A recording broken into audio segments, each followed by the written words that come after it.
gun of settings. He's gone. I clicked the tongue. I was very fond of the majordomo in question, having enjoyed many a port in his pantry, and this news saddened me. No, really, I said. Oh, too bad. I thought he looked a little frail when I last saw him. Well, that's how it goes. All flesh is grass, I often say. To Bognor Regis for his holiday. I unclicked the tongue. Oh, I see. Well, that puts a different complexion on the matter. Odd how all these pillars of the home seem to be dashing away on toots these days. It's like what Jeeves was telling me about the great race movement of the Middle Ages. Jeeves starts his holiday this morning. He's off to Herne Bay for the shrimping, and I'm feeling like that bird in the poem who lost his pet gazelle, or whatever the animal was. I don't know what I'm going to do without him. I'll tell you what I'm going to do without him.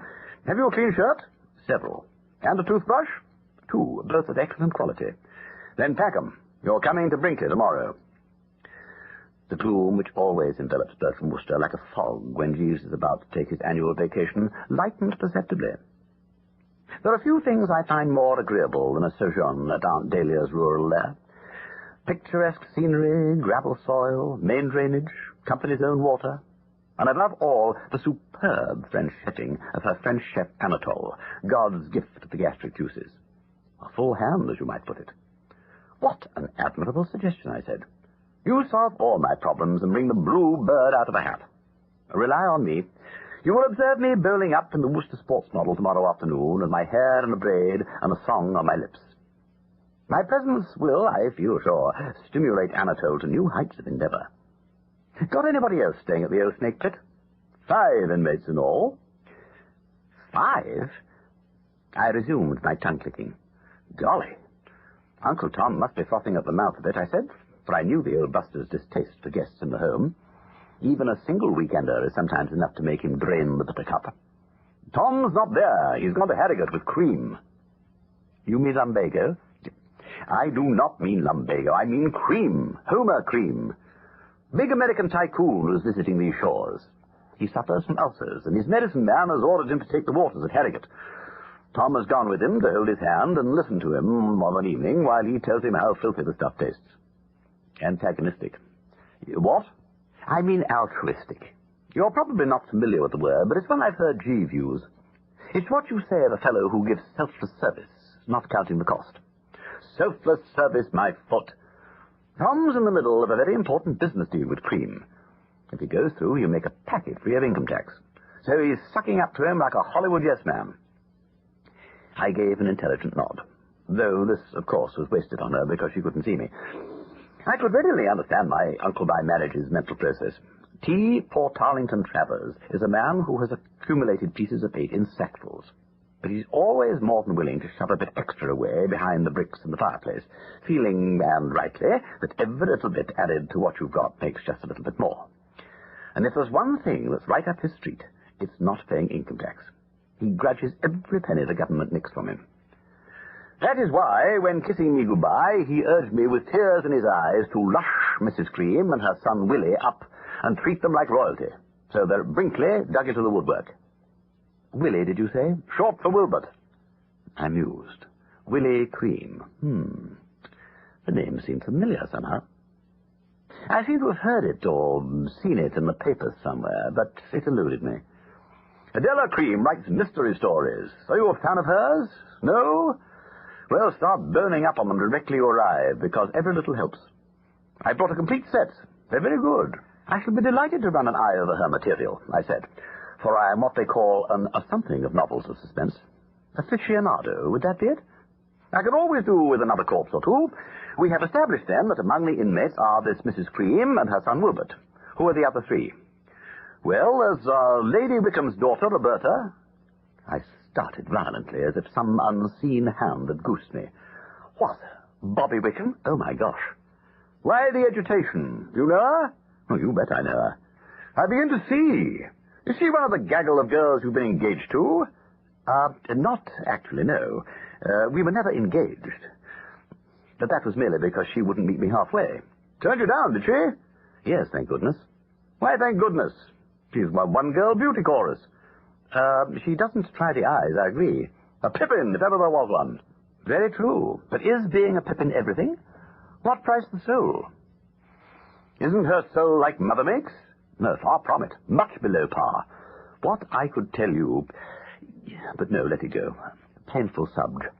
I had been about to mention 57 or so of the reasons why the prudent operator, if he valued his peace of mind, deemed it best to stay well away from the red-headed menace under advisement, but realized that at a moment when I was wanting to get back to the marmalade, it would occupy too much time.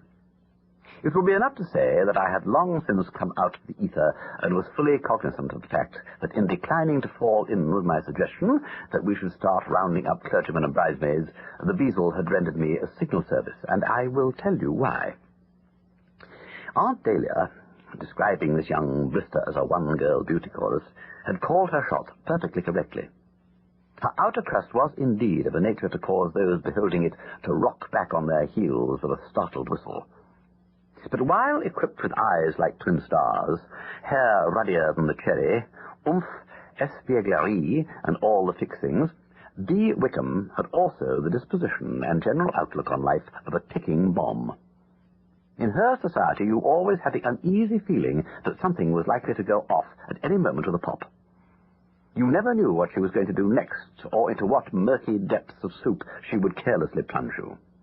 Miss Wickham, sir, Jeeves had once said to me warningly at the time when the fever was at its height, lacks seriousness. She is volatile and frivolous. I would always hesitate to recommend as a life partner a young lady with quite such a vivid shade of red hair. His judgment was sound. I've already mentioned how, with her subtle wiles, this girl had induced me to sneak into Sir Roderick Glossop's sleeping apartment and apply the darning needle to his hot water bottle, and that was comparatively mild going for her. In a word, Roberta, daughter of the late Sir Cuthbert and Lady Wickham of Skelding's Halled Hearts, was pure dynamite, and better kept at a distance by all those who aimed at leading the peaceful life. The prospect of being immured with her in the same house, with all the facilities a country house affords, an enterprising girl for landing her nearest and dearest into the Mulligatawny, made me singularly dubious about the shape of things to come. And I was tottering under this blow when the old relative administered another, and it was a haymaker. "And there's Aubrey Upjohn and his stepdaughter Phyllis Mills," she said. "That's the lot. What's the matter with you? Got asthma?" I took her to be alluding to the sharp gasp which had escaped my lips, and I must confess that it had come out not unlike the last words of a dying duck. But I felt perfectly justified in gasping. A weaker man would have howled like a banshee. There floated into my mind something Kipper Herring once said to me. "You know, Bertie," he said in philosophical mood, "we have much to be thankful for in this life of ours, you and I. However rough the going, there is one sustaining thought to which we can hold. The storm clouds may lower and the horizon grow dark. We may get a nail in our shoe and be caught in the rain without an umbrella. We may come down to breakfast and find that someone else has taken the brown egg. But at least we have the consolation of knowing that we shall never see Aubrey Gorelpus Upjohn again. Always remember this in times of despondency," he said, and I always had. And now, here the bounder was, bobbing up right in my midst, enough to make the stoutest heart go into a dying duck routine. "Aubrey Upjohn," I quavered. You mean my Aubrey Upjohn?" "That's the one. Soon after you made your escape from his chain gang, he married Jane Mills, a friend of mine with a colossal amount of money. She died, leaving a daughter. I'm the daughter's godmother. Upjohn's retired now and going into politics. The hot tip is that the boys in the back room are going to run him as the Conservative candidate in the Market Snodsbury division at the next by-election. What a thrill it'll be for you, meeting him again. Or does the prospect scare you?" "Certainly not. We Woosters are intrepid. But what on earth did you invite him to Brinkley for?" "I didn't. I only wanted Phyllis, but he came along too." "Well, you should have bunged him out. I hadn't the heart to." Weak, very weak. "Besides, I need him in my business. He's going to present the prizes at Market Snodsbury Grammar School. We've been caught short, as usual, and somebody has got to make a speech on ideals and the great world outside to those blasted boys. So he fits in nicely. I believe he's a very fine speaker. His only trouble is that he's stymied unless he has his speech with him and can read it. Calls it referring to his notes. Phyllis told me that. She types the stuff for him." A thoroughly low trick, I said severely. Even I, who have never soared above the yeoman's wedding song at a village concert, wouldn't have the crust to face my public unless I'd taken the...